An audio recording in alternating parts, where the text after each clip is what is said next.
Hey, you guys. So, for your enrichment opportunity for Unit 2, Agriculture, we are going to do the same thing that we did for Unit 1. I have a PowerPoint set up to go through every question and to go through the correct answers, why they are the correct answers, sometimes walk through why the incorrect answers are incorrect. And then if they have an image or some type of a chart, to kind of walk you through how to use that image or chart to answer the question correctly. So give me 1 second. Let me share my screen and then we'll start going through this, okay? So make sure you have your review quiz out and ready. Make sure you have a pen or a pencil because you are going to do it right inside of your review quiz the same way that you did it for Unit 1.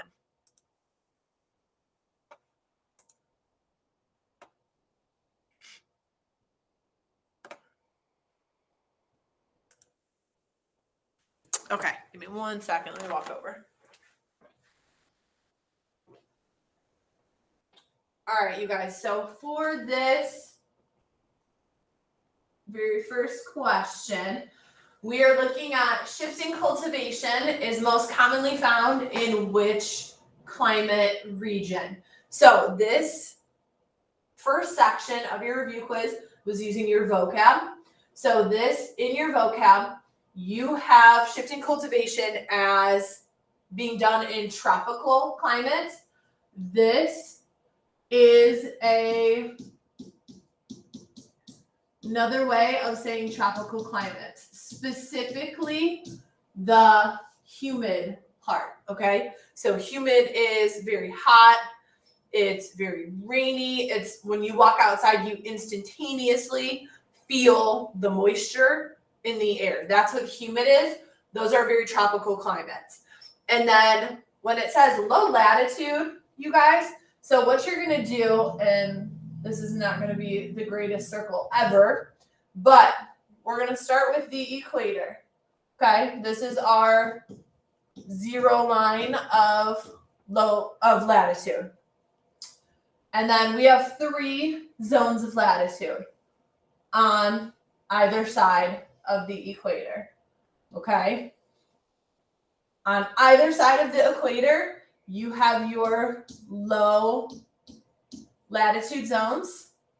On either side of those, in the middle of Earth, you have your mid latitudes. And then towards the poles, North Pole and South Pole, you have your high latitude climates. So you guys, humid and tropical are one and the same. And then near the equator is where you see the location of the Amazon and in Africa, the Congo, which equals rainforests, which then equals tropical climates.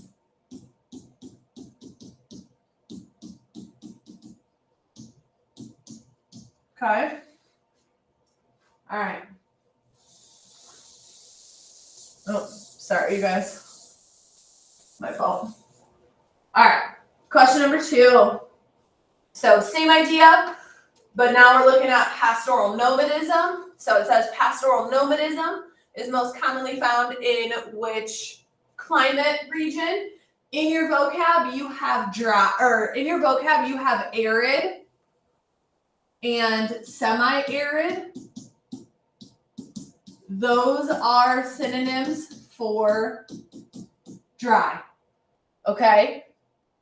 Arid and semi-arid are very desert-like. So little to no rain. And then that's where you're going to look in North Africa and Southwest Asia, or what you guys call the Middle East. Okay? All right, question number 3.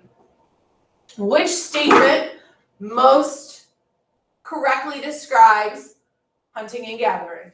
So because this is an all of the above, I am going to go down and break down why A is correct, B, C, and D, so that you understand why it is all of the above. So for A, all humans obtain their food this way before the invention of agriculture. So before domestication, you hunted animals rather than raising them, and you grew your crops rather than gathering them. Okay, it is a form of nomadism, 100%. You have to move to get food. You have to move to get food. All right, this form of subsistence is still practiced, absolutely, in parts of Africa.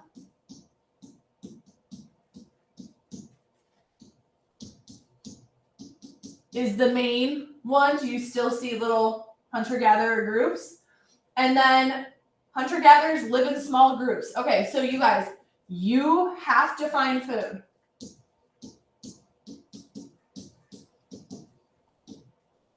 You have to find food. So you can't feed many mouths.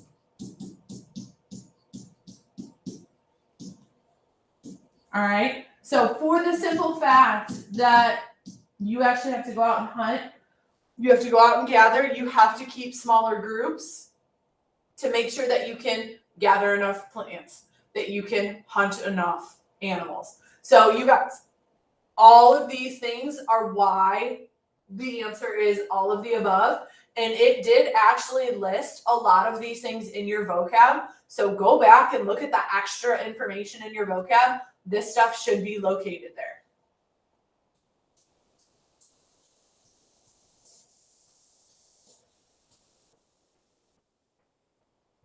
All right.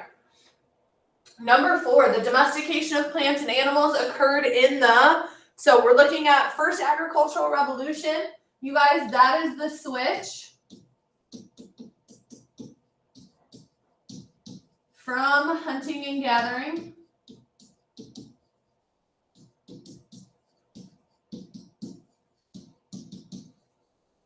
to what they call sedentary. Okay, hold on. Oh, there we go. Now it's going to write. To sedentary, which means still, like you're not moving. Okay, so domestication is when you no longer need to go out and hunt and gather.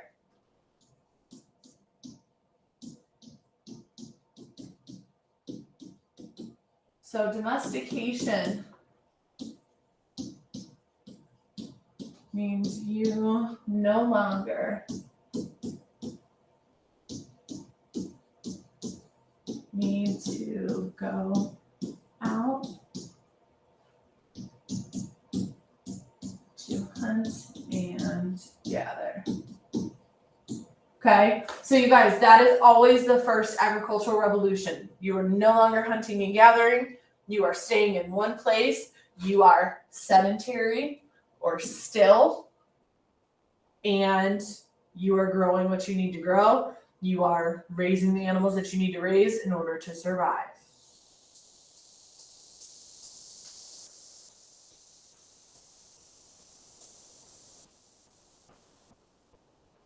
All right, number 5, Southwest Asia, Southeast Asia, East Asia, Mesoamerica, and the Sub-Saharan Africa regions were all hearths of plant domestication. Okay.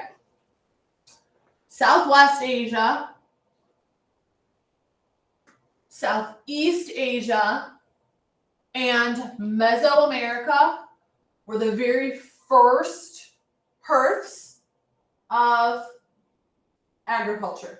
They were the hearths of the first agricultural revolution. All right, so the underlined hearths, Southwest Asia, Southeast, Meso, the underlined ones are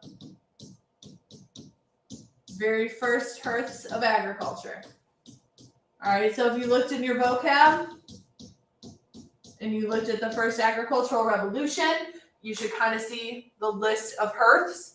And then after that, it actually went through and listed Southwest Asia, Southeast Asia, East Asia. All right, East Asia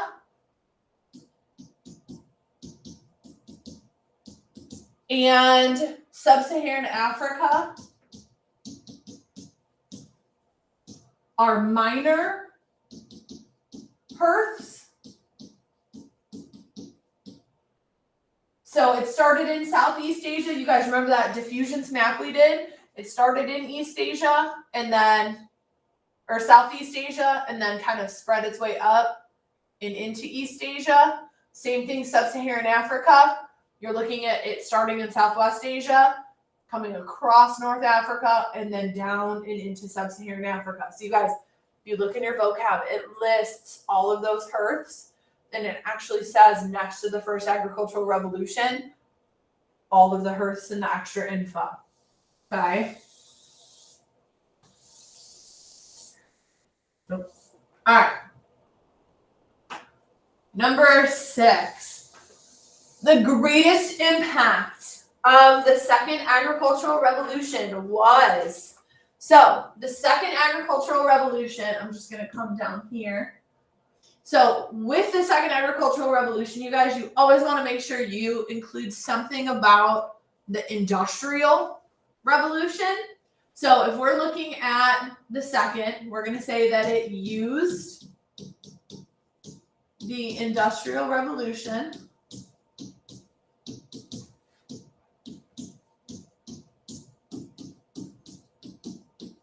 and then you guys, the greatest impact was an increase in food. So if we're using the Industrial Revolution, we are using the Industrial Revolution because the Industrial Revolution built better and bigger machines. So we use the Industrial Revolution and the machinery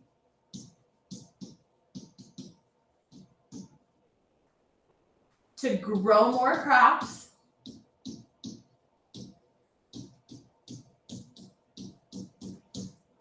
and feed more people.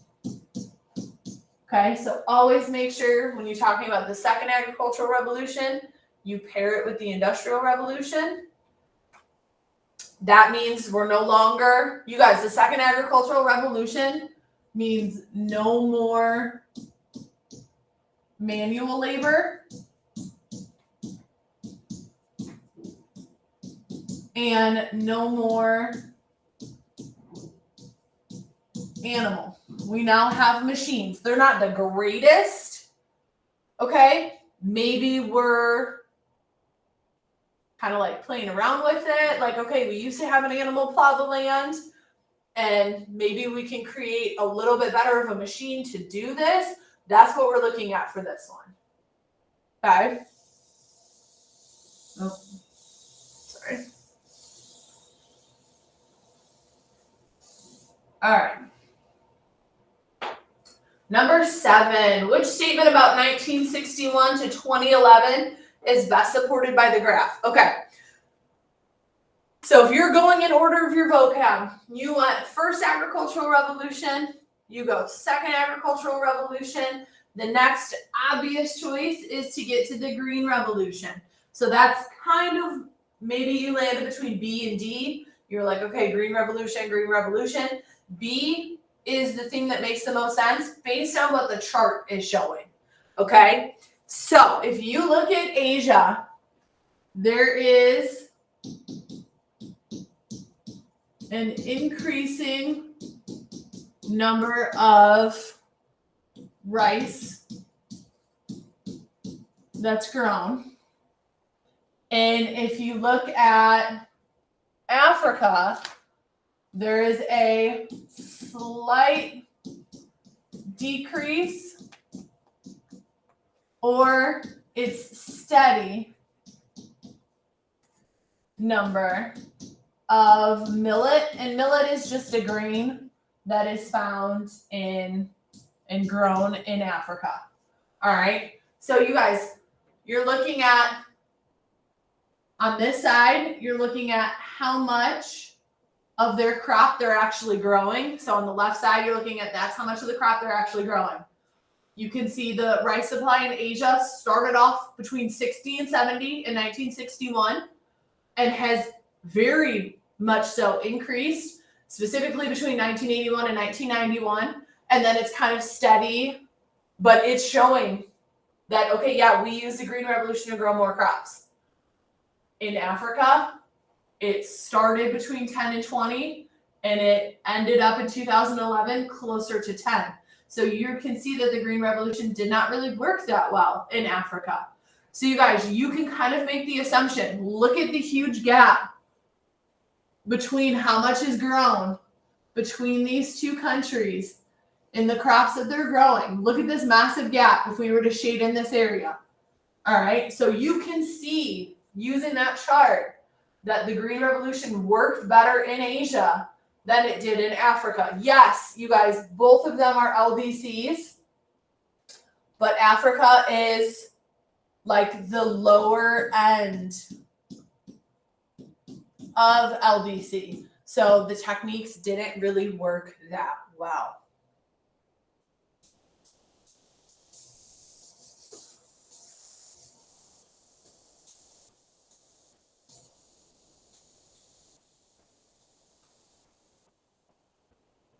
All right, number 8, what would cause an increase in carrying capacity? In your vocab, you had 2 definitions for carrying capacity. Because we're in the agriculture unit, I wanted you to know the actual definition of carrying capacity, but kind of focus a little bit more on the agriculture one. So if you're looking at carrying capacity, you are looking at, so we will do carrying capacity. We'll just do it next to the answer itself. So carrying capacity is the number of individuals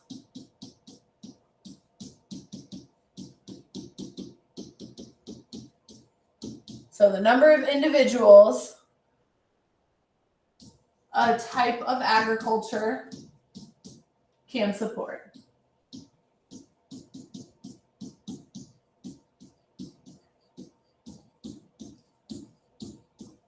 Okay, so this is the actual definition of carrying capacity. So what would cause an increase in the number of individuals that a type of agriculture can support? It would be farmers using new techniques to grow more crops. Okay, so we can kind of do it off to the side over here. So the more wheat,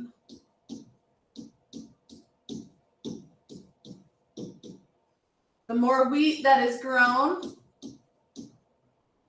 the higher the carrying capacity.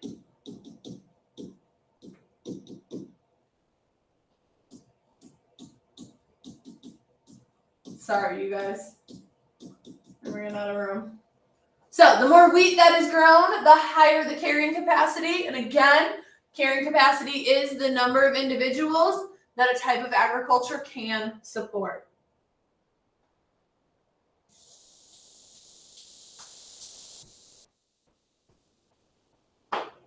All right, number 10, which concept is demonstrated in the picture?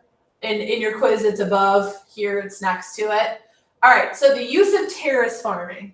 So terrace farming is basically when you build steps into the sides of a hill or mountain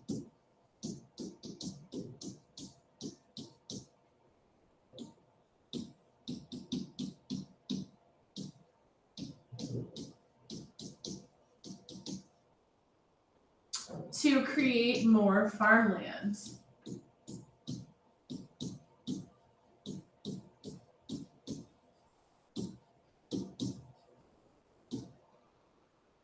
Which basically means you now have more flat land. All right, so look at each one of these steps that's kind of carved into the side of this mountain. So this, you guys, used to be a flat mountainside. That means if you were to grow rice, which is what is mainly used in terrace farming, if you were to grow rice on the side of this mountain, rice is grown in very wet temperatures. Rice would just slide right off the side of the mountain, and then you would have wasted all of this time, money, and energy in farming.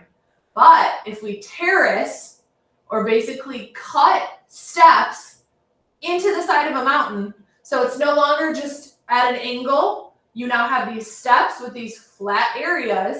You can grow rice on those flat areas. When it rains, it fertilizes the rice. That's how rice is grown in flooded fields.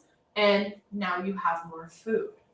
Okay, so you guys, anytime you see something cut like this, these steps almost like cut into a mountain, think Asia, any part of Asia, think rice, and then terrace or terracing or terrace farming is what that process is that does that.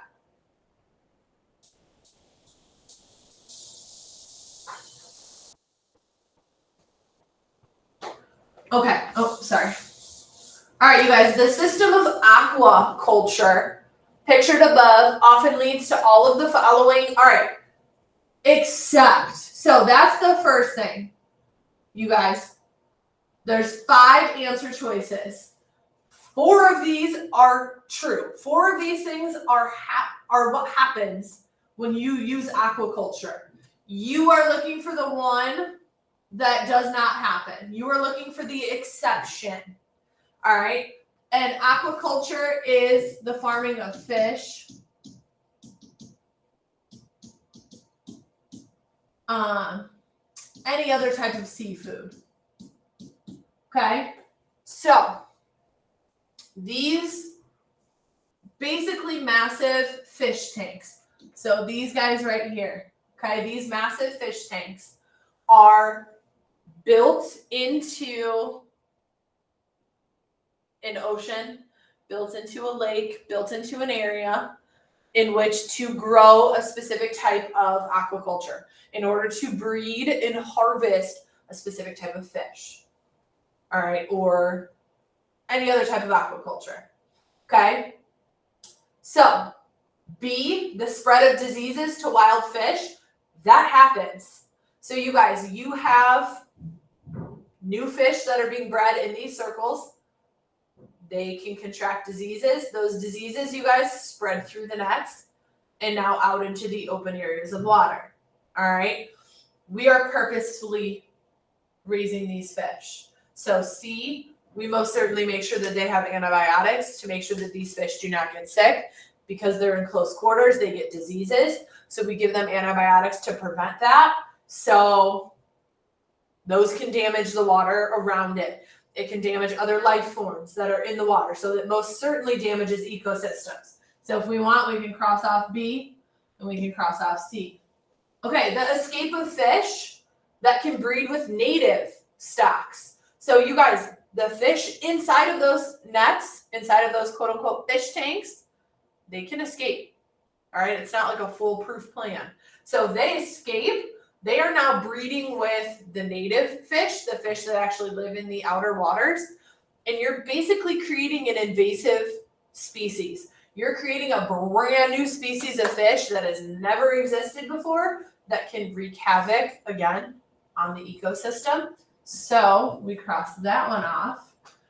And then, obviously, you guys, we're harvesting new fish. We are basically growing new food sources. So there is absolutely going to be an increased availability of fish.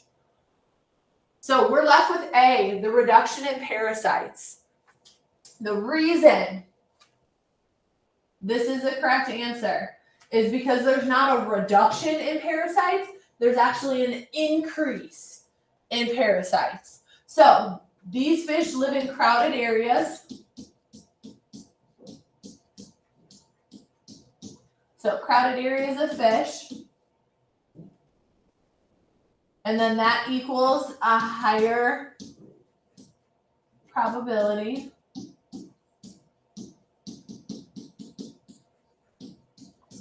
of parasites and diseases.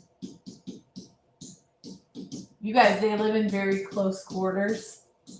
So you're not going to see a reduction in diseases. Think COVID. We had to space people out. We had to make sure there were so many feet between people, even with masks. It's kind of the same idea with this. The closer the quarters they are, the more the parasites, the more the diseases are spread.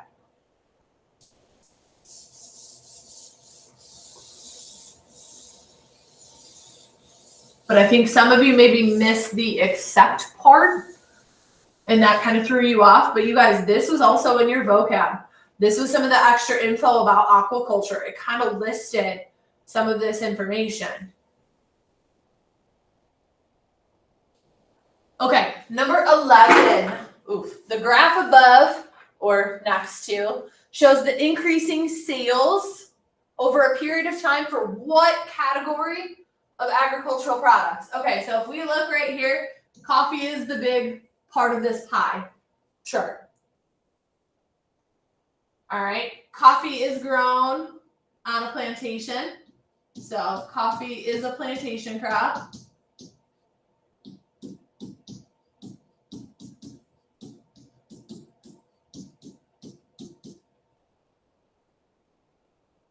And then there has been a massive surge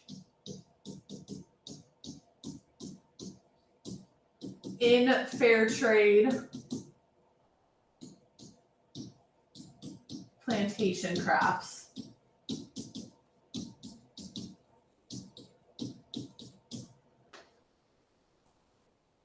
Okay, we want to make sure that the people that are growing this coffee, that they are the ones that are getting the money for it.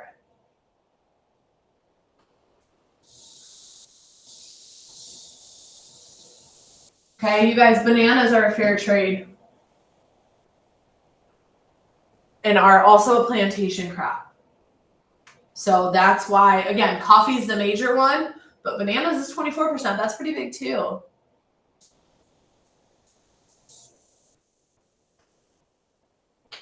right, number 12. Which of the following sets of characteristics best describes a food desert? Okay.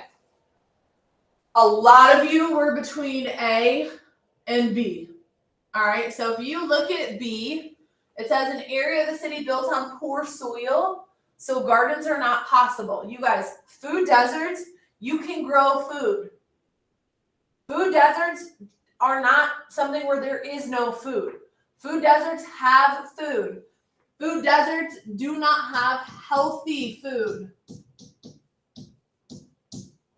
Okay, food deserts do not have healthy food. So B is not correct because that area of the city built on very poor soil, that negates food desert because that's basically saying, well, we can't grow anything at all. And then so is the so gardens are not possible. So that's why we cross off B. Okay, so if you look at A, it's a poor area of a city. All right, food deserts are found in cities. And they are found in areas where people are economically struggling. And then it says with only a convenience store nearby for groceries. Okay, so convenience stores, let's write out a full, good, complete answer. Okay, so food deserts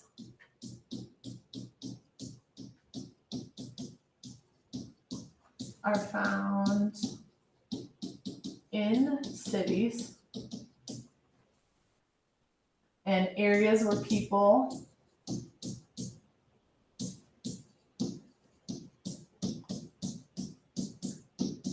are economically struggling.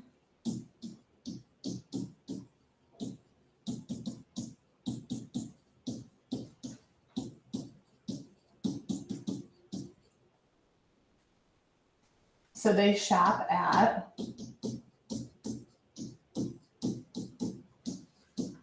gas stations, 7-Elevens. You guys, convenience stores are not big, massive grocery stores. It's not a Strax. It's not a Jewel. It's not an Aldi. Convenience stores are these little marts, these little shops that don't have fresh food. They do not have healthy food. So people are buying potato chips. People are buying fast food. People are buying food that is not healthy for them because it's cheaper. You guys, things like potato chips, things like fast food, usually that is substantially cheaper than consistently buying fresh food. All right.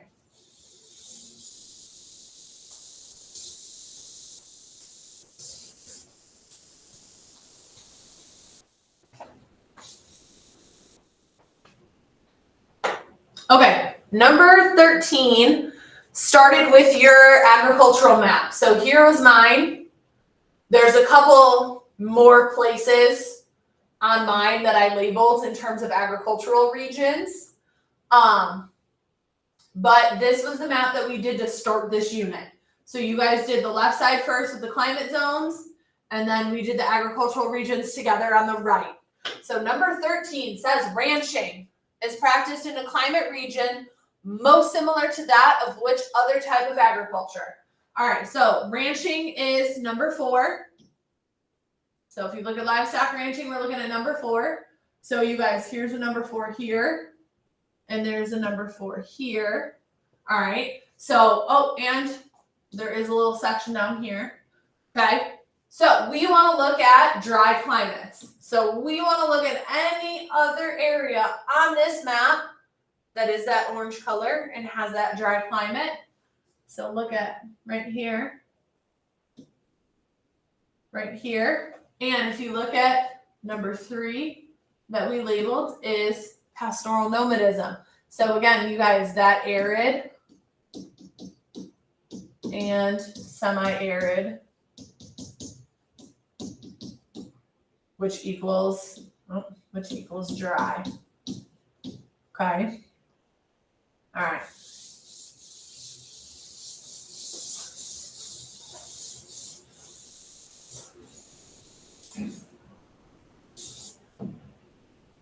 Okay, number 14, the different areas of the world where Mediterranean agriculture predominates have similar, all right, predominates means, you guys, where it's seen the most. That's what predominates means. Okay, where something is seen the most. All right, so let's look at Mediterranean is number 5. So let's look at our map. We've got number 5, Spain, France, Portugal, Italy, Greece. Okay, and then we want to look for more number 5s. So we're going to look over here, California. All right, what do we notice?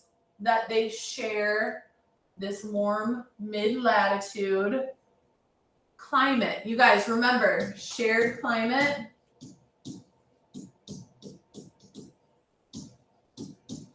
equals shared agriculture.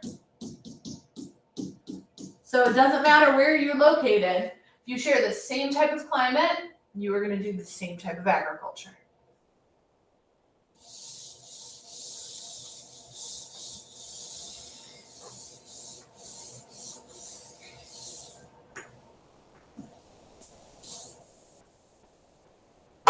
All right, map again. Which of the following best explains the importance of climate to agricultural practices? All right, again, you guys, shared climate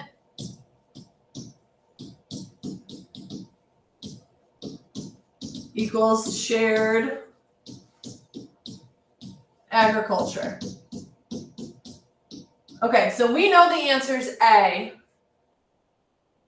Let's look at B. Agricultural crops are successful only in mid-latitude climates where any crop can be grown. Okay, so here's mid-latitude. Here's mid-latitude. Basically, B saying that those are the only places that grow crops. Okay, well, that's 100% false because look at all the low-latitude areas that also grow crops. So we can cross off B. I will actually cross off the letter itself.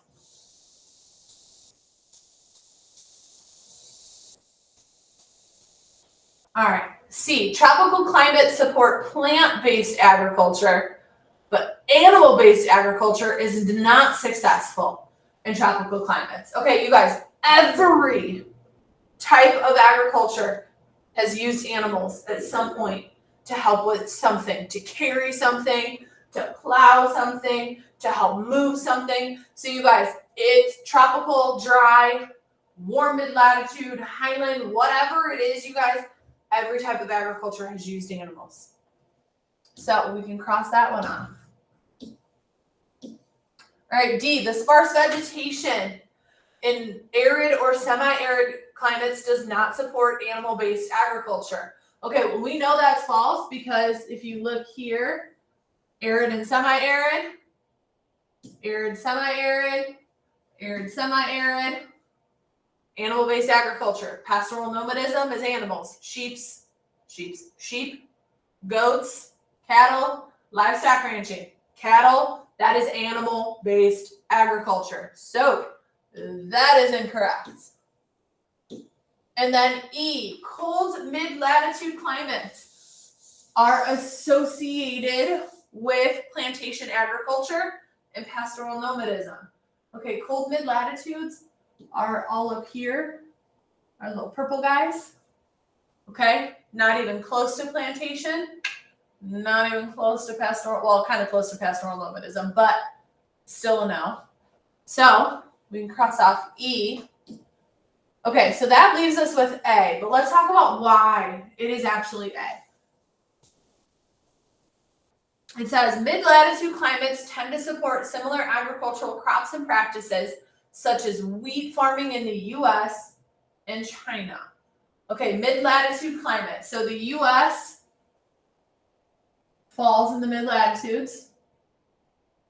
Okay, warm mid-latitude, cold mid-latitude. Okay, so does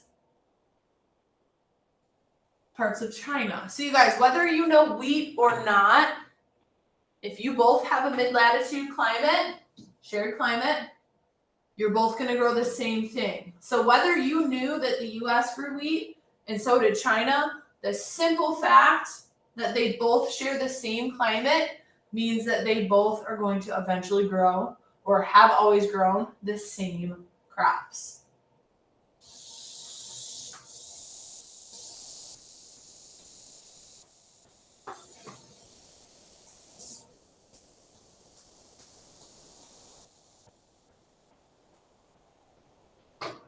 All right, number 16, a typical grocery store in the U.S. sells oranges in California during part of the year and oranges in South Africa during a different part of the year. All right, so California, circle it. South Africa, let's circle it. All right, California is in the northern hemisphere. South Africa is in the southern hemisphere. So that's our two different growing, two different hemispheres. Means they're going to have different growing seasons. We're going into fall right now, which means they're going into spring.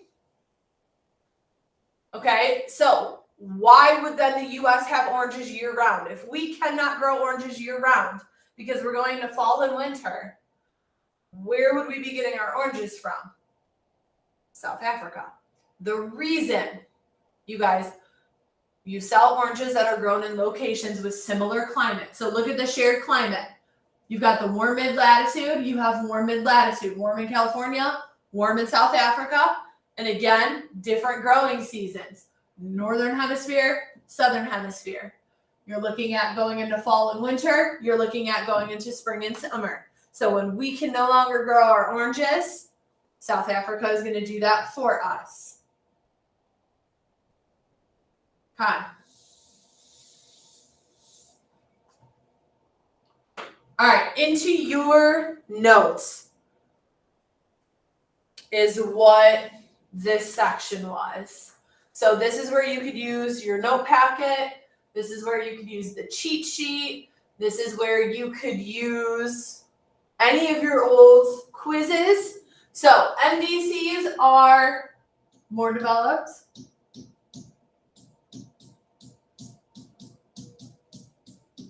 and LDCs are less developed. So your job for number 17 was to basically list the different types of agriculture with where they are done. So you guys, you needed to take each one of these types of agriculture and tell me, is this type of farming done in a more developed country or in a less developed country? So we are just going to start with shifting cultivation, and we're going to work our way down, and then we'll work our way through the table. So shifting cultivation is done in, if you looked at your notes, parts of Latin America, parts of sub-Saharan Africa. All of those are less developed. So we're going to put shifting cultivation here.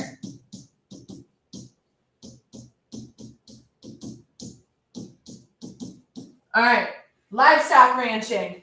Texas, which is the United States, Australia. Both of those are more developed countries. So we're going to put livestock ranching over here. All right, pastoral nomadism. We always said pastoral nomadism was the mirrored version of livestock ranching. The difference is one is done in MDCs, the other one is done in LDCs.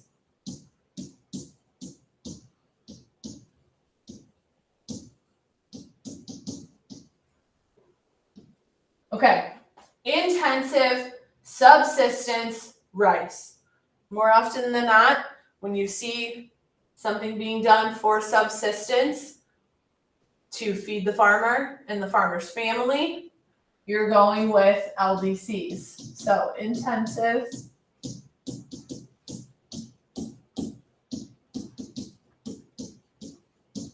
subsistence, and then the main crop they grow is rice. That's why I always add that little annotation to it. Okay, plantations. Western Africa, Central America, parts of South America. Again, collectively, you guys, those are LDCs. And this was the very first section of notes that you took. You did the climate for each of these types of agriculture, and you did where they are practiced. So you guys, you're going to have to start getting used to seeing Africa as an LDC. So if I see this type of agriculture done in Africa, a kind of general rule of thumb is it's going to be done in a less developed country. All right, mixed crop and livestock can be for subsistence or for sale. So I will take it either way. So I'm just going to write it across the bottom. Because if it's done commercially or for subsistence, that means that it can be done in an MDC or in an LDC. If it's commercial, it's going to be found in an MDC. If it's subsistence, it's going to be found in an LDC. All right, that leaves us with Mediterranean, which grows grapes and olives and dates and figs. You can eat these things, but you cannot actually subsist on them as a diet. You use the grapes to make wine. So more often than not, that is going to be commercial, which means it would be done in an MDC. Again, you guys, Mediterranean is California, is Italy, Spain. That's the United States, and that's Europe. Those are more developed countries. And then market gardening is always found in cities, in bigger cities near where people live, and that's usually in more developed countries.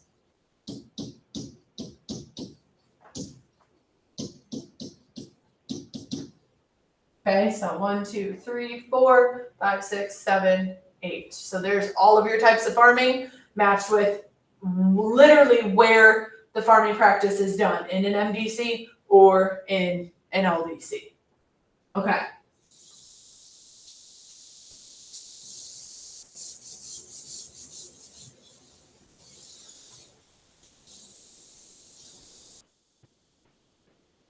All right, same deal. You are going to take the types of agriculture and you're going to put if they're subsistence or commercial. So subsistence is for own consumption. Or actually, you guys, let's put, I like direct consumption better. That was the word I was trying to think of. So direct consumption. Commercial is for sale. All right. So shifting cultivation, we know that it's done in an LDC. So we can kind of make the assumption, not that I do that often, but we can make the assumption that it is subsistence. You're doing it to survive. All right, livestock ranching is done in an MDC. You have mass amounts of cows, so you are doing it to sell those cows. You are doing it to make a profit. All right, pastoral nomadism, done in Northern Africa, done in Southwest Asia, done in LDCs. So we are looking at more subsistence. And especially since they have smaller herds. And again, you guys, these two should always be opposite of each other. Okay? They should always, they mirror in climate. They have the same exact climate.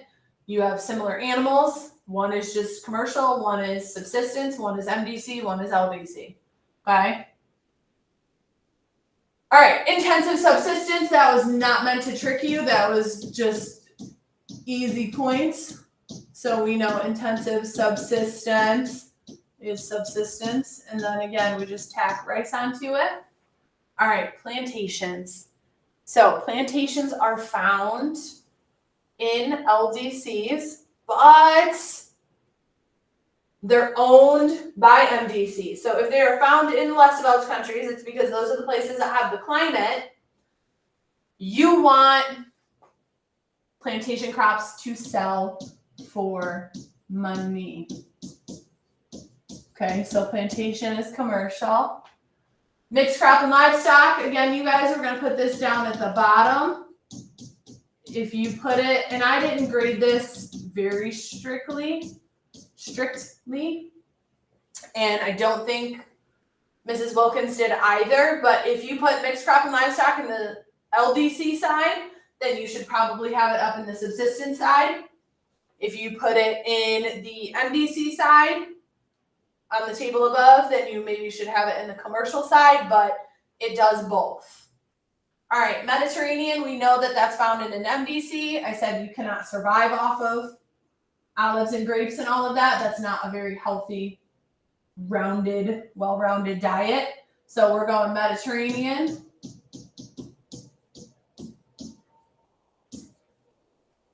And same thing, market gardenings, fruits, veggies. That is very much so healthy, but it's done to make a profit, to sell. So again, 1, 2, 3, 4, 5, 6, 7, 8. We've got all 8 types of farming. Okay.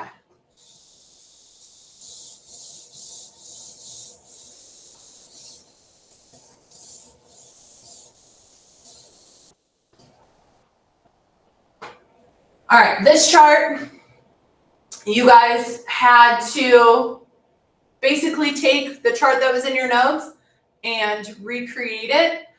So intensive commercial, you're breaking it down. So intensive is your inputs. That's what you're putting into the farming. Commercial is what comes out of it. So commercial would be, the example would be the type of farming. Okay, so for intensive, you're looking at a lot of land, a lot of labor, and a lot of capital, which is money. Okay, so you guys, you're putting in a lot of money. You're putting in a lot of labor. Okay, you need a lot of land. And the example of this, something that needs a lot of land, you need a ton of workers for it, would be plantation farming, or just plantations works. Okay, intensive subsistence. So So intensive, again, you guys, is the inputs. What are we putting into it? Subsistence is what are we getting out of it? So intensive subsistence. You guys, there is a small plot of land because it's subsistence. All right. We know intensive is putting in a lot of land or a lot of money, but because it's subsistence, they have neither. So we're going to say a small plot of land. But what they do need and what they do have is a lot of labor. Because you're working to feed yourself and to feed your family. So you're going to work hard for that. You have that labor for that. So the example for intensive subsistence, and we just did this a ton on the last two charts, is rice farming.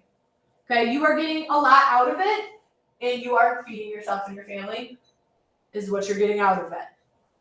Okay, extensive commercial. So extensive, again, you guys, that first word of the two, extensive is the inputs that goes into it.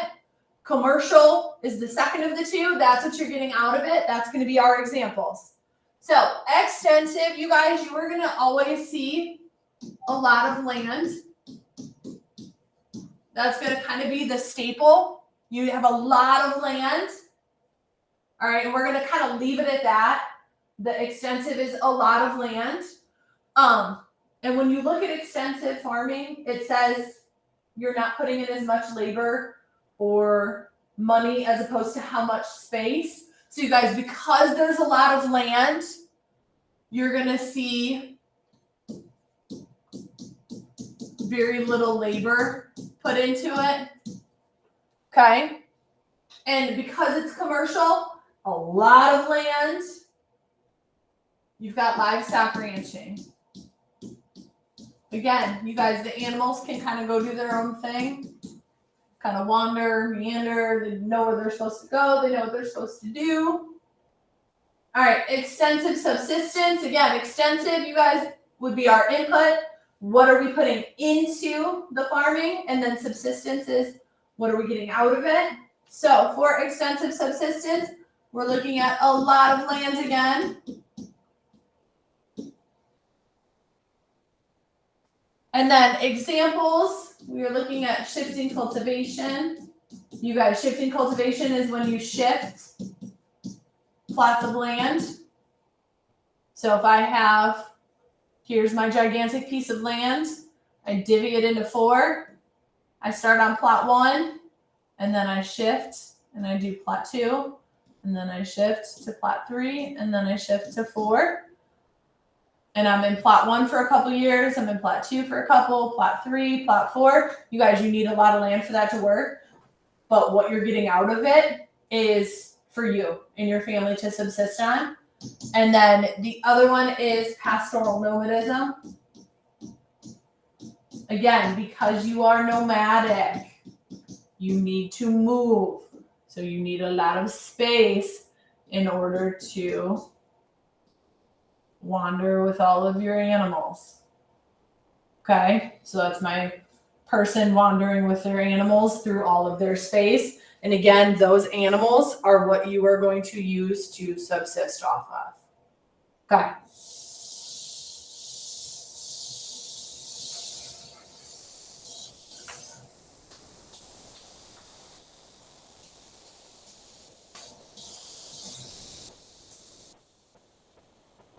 All right, number 20, the grain elevator. The McCormick Reaper and the iron/steel plow were advancements made during the first agricultural revolution is manual. Okay, it's all hand tools. So we know the first agricultural revolution cannot be it. All right, the Columbian Exchange, you guys, is crops going back and forth between Africa, the Americas, and Europe. Okay, the Green Revolution, that's all about biotechnology. You guys, that is agriculture done in a lab. Like you were looking at the DNA, you were looking at the genes, you are looking at agriculture in like a science lab coat type of environment. Okay, so you know it's not the Green Revolution. The third agricultural revolution, the green revolution is part of that. The third agricultural revolution, that's your biotechnology, okay, because the green revolution is part of it. Your machinery is a little bit better. Better and bigger. You guys, third agricultural revolution, when I say machinery is bigger and better, I'm talking your like hardcore John Deere tractors. Okay, so John Deere, your big old boys, you're like massive. You guys think when you drive past farms, you see massive machinery and equipment, that's because of the third agricultural revolution. The second agricultural revolution was machinery, but it was still very simple. Iron and steel plows are still very simple. That's not a big tractor plowing land. Okay, so the second agricultural revolution is better machinery.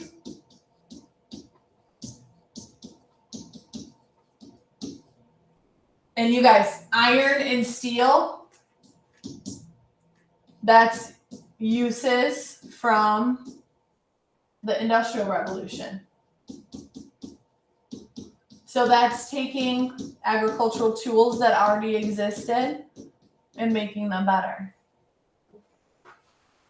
All right, a lot of you guys were between the green and the second for some reason. I could see the second and the third being the toss-up, but some of you put green, and that's like way too advanced. And you guys, your notes had examples of some of these machines that were created during the second agricultural revolution.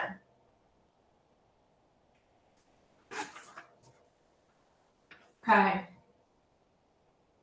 Number 21, which of the following correctly compares the significance of the different technologies shown in the images?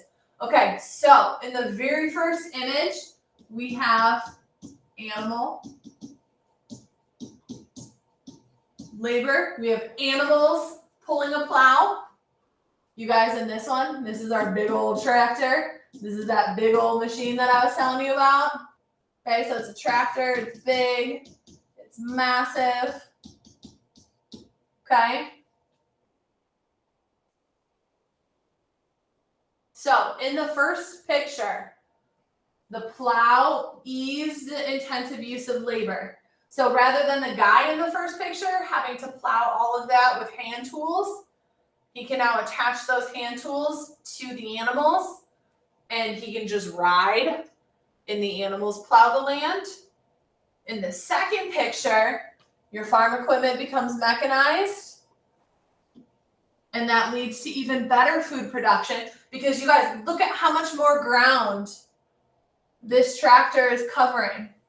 Look at how far out the arms go as opposed to the little amount of space that this tractor is covering or this little, plow on this animal. All right, you guys, the plow was not, so if you look at B, the plow was not during the Green Revolution, so that does not count. Mechanized farm equipment, again, the Green Revolution is all about biotechnology. That makes no sense. So you guys, you're looking at the plow made farming easier. You're not doing it by hand. It's not as intense anymore. The second image made it even better. By making it even better, you can grow even more food.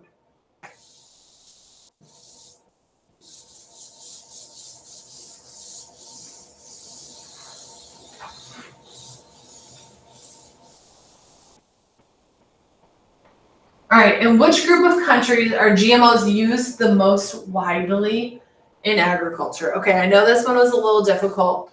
This wasn't really anywhere in your notes or anything, so I'm going to break this one down for you and we'll kind of go through it.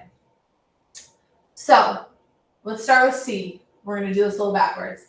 Kenya, Tanzania, Ethiopia. They're in Africa. Africa cannot afford GMOs.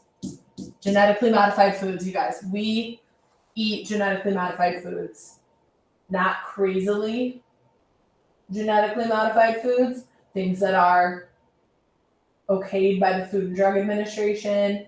Things that are approved. Africa cannot afford GMO crops. Okay, so you know it's not C. India and Bangladesh, they are in South Asia. They use GMOs. But they are LGCs. So what that means is women don't have access. So if only 50% of your population, give or take, has access to GMOs, you're not going to be widely using them. Okay, Australia and New Zealand, they use GMOs. Not as much.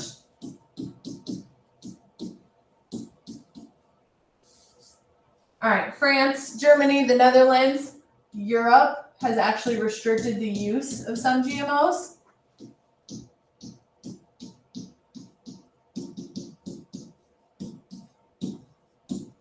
So again, you guys, that leaves us with the US, Brazil, and Argentina. We produce the most GMOs, which means we are like the most widely practiced. All right, again, I know that one was difficult. It wasn't really anywhere in your notes or vocab or anything, so we'll talk about this one again. But when you see the US, know that they're a huge, huge proponent, a big user of genetically modified crops. So taking tomatoes and making sure that they aren't pest susceptible. Taking any other crop or vegetable and making sure that they are drought resistant, let's say. Okay.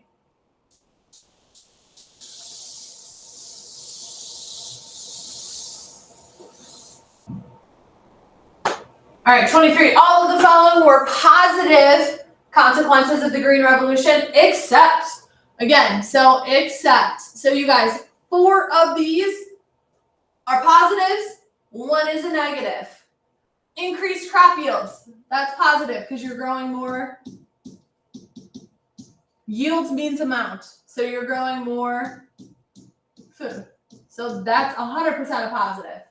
Reducing hunger and famine. So people aren't starving. That is 100% a positive. And you guys, GMOs are part of the Green Revolution. GMOs, if you make crops drought resistant and you introduce them to places that have droughts, people don't have to worry about it and they no longer go hungry. Okay, reduce crop losses from diseases. You can make crops that do not fall prey to diseases. That's a positive. So you do not lose your entire crop on some random disease. And then reduce dependency on food imports. You guys, we know countries no longer need to rely on other countries.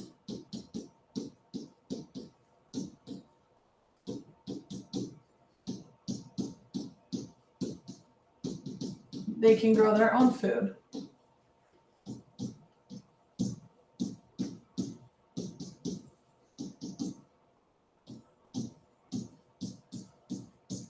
Okay, so we're left with the increased use of traditional farming methods.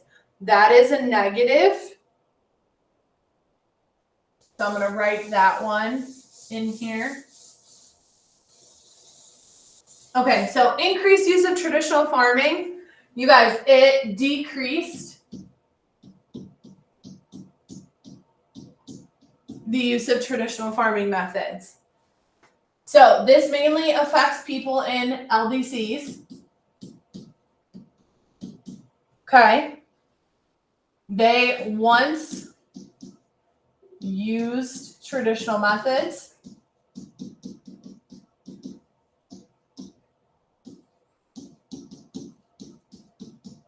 The Green Revolution does not.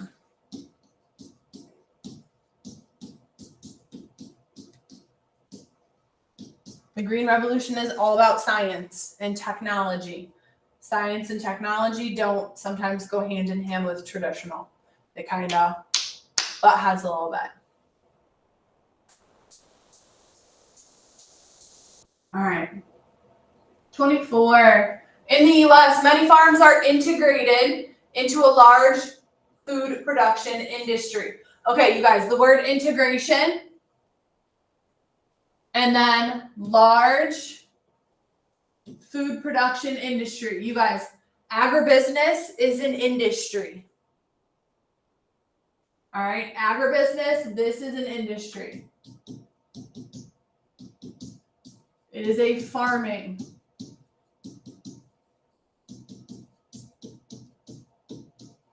All right, so think of Fair Oaks, right? Fair Oaks. You have, they have cows, right? So that would be one part of the farming process. They have the machines to milk cows. The machines are another part of the agriculture side. Okay. They have a restaurant. So they have a farm to table where they literally grow the food. They have the milk, they have the cows, and you can eat there and it goes directly to the table. That's another part of agriculture, right? Production, processing, packaging, and then the consuming part. So you guys, all three of these are integrated or kind of combine and come together to make an agribusiness.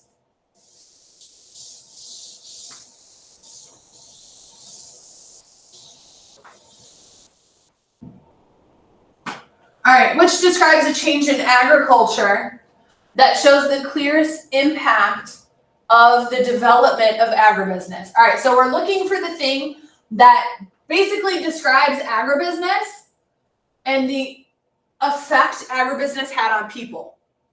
So if you look at D, the networks for production and distribution have become more efficient because they are integrated.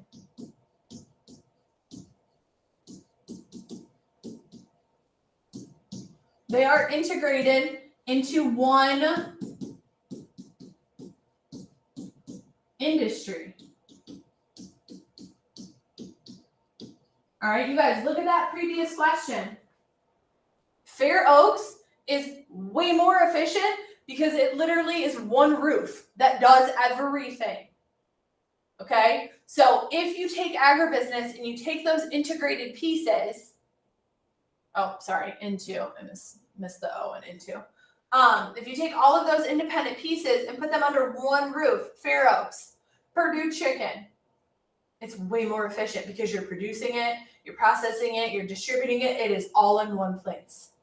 You control all of the means.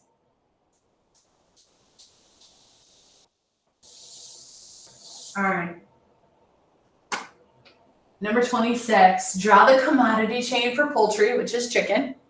And this is the producer, the processor, the distributor, the retailer, the consumer. All right, so we've got our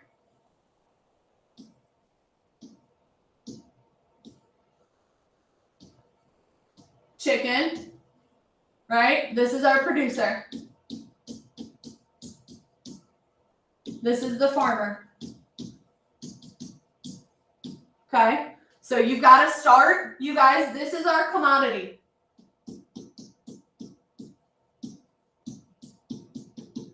This is our commodity. This is the agricultural good that we need to start with. We need to start with something to sell, buy, eat, consume. All right, so you go from the chicken to the factory that would process it. So I'm going to label this factory just in case you were unsure that that is a factory. So you are going to process it. You are going to take that chicken. You are going to defeather it. You are going to debeak it. You are going to clean it. You are going to package it. You're going to put thighs in one. You're going to put wings in another. You are actually cleaning it and packaging it and processing it. Okay? From there, you distribute it. So here's my semi truck that's going to be making long hauls across the United States to distribute those chicken breasts, chicken thighs, chicken wings.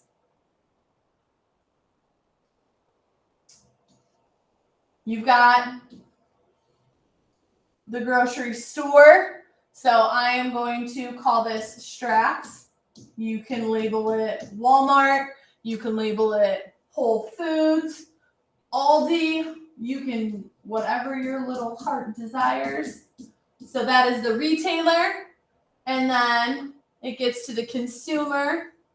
And that is my fork, which, yes, I know looks way more like a pitchfork than not. That is my knife. And there's my spoon. Okay, and that is the consumer. That's us. All right, so you guys look at the process. It starts with the commodity, and it goes to packaging it, and then it goes to distributing it to get it out onto the road. It has to then get out onto the road to get to the stores, or Chick-fil-A, or Burger King, and then we buy it and eat it. So you guys, it has to start with the commodity, and then you do the chain link for it. And again, you guys, you can put anything in here. Instead of a chicken, you can do, I don't even know what I could possibly draw. I don't want to completely butcher this. All right, so we are going to do an apple.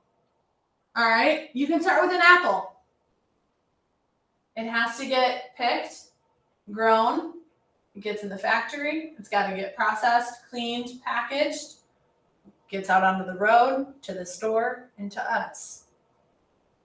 Okay.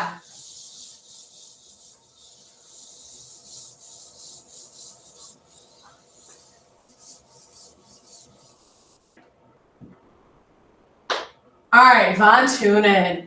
Which of the following best explains why in the model, the amount of land for dairy is much smaller than the pasture for beef?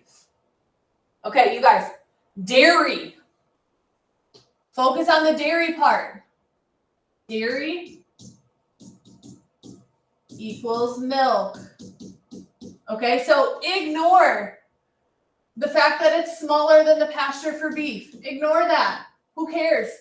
That does not matter at all. When you see the word dairy, if you see fruit,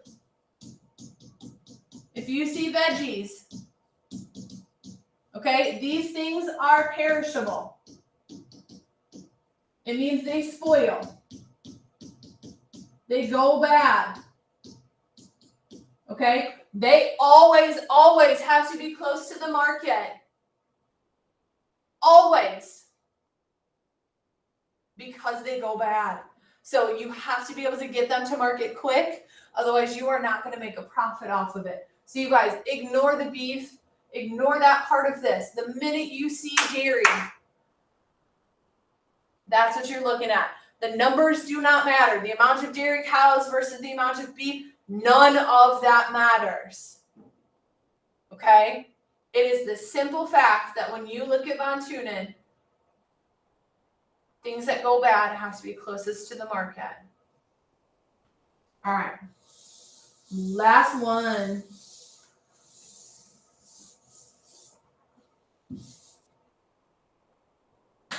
All right, what is the main reason that female farmers in periphery countries are not as productive as male? Okay, periphery countries are less developed. It's just another term for it.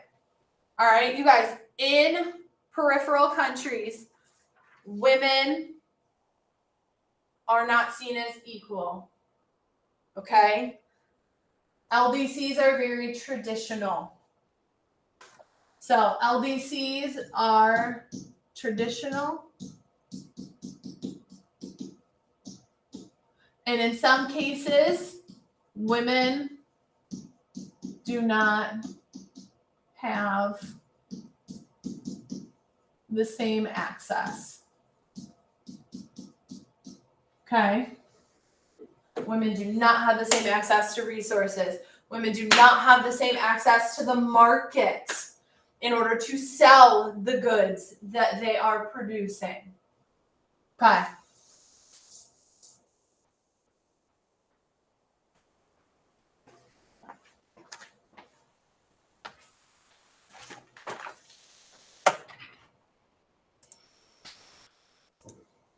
All right, you guys, thank you so much for watching through this. If you stuck with it all the way to the end.